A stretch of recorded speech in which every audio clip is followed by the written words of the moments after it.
आंबेडकरांचा पाईकराव आणि जतन नगराव यांना न्याय।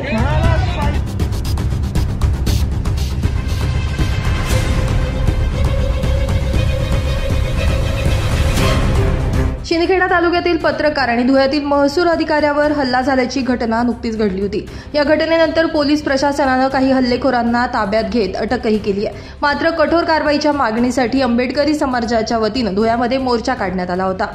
या मोर्चामध्ये पीडित महसूल अधिकारी आणि पत्रकार यांचा परिवार देखील सहभागी होता।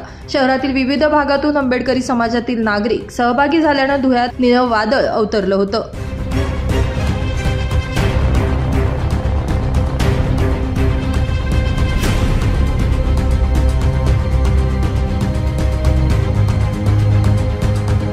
महामानव डॉक्टर बाबासाहेब आंबेडकर यांच्या पुतळ्याला अभिवादन करत या मोर्चाला सुरुवात करण्यात आली।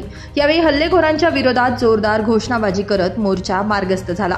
आंबेडकरांच्या पुतळ्यापासून सुरू झालेला मोर्चा बस स्टँड मार्गे 12 पत्तर, छत्रपती शिवरायांचा पुतळा, आग्रा रोड मार्गे जुनी महापालिका मार्गे जात जेल रोडवर मोर्चा समाप्त करण्यात आला। यावेळी विविध मागण्यांचं निवेदन शिष्टमंडळाकडून जिल्हाधिकाऱ्यांना देण्यात आले।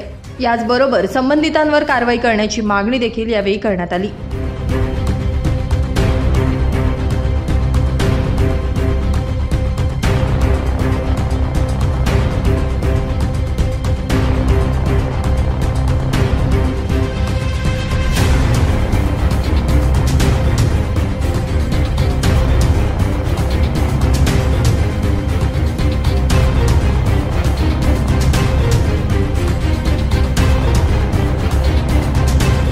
ब्युरो रिपोर्ट, माझा महाराष्ट्र न्यूज, धुळे।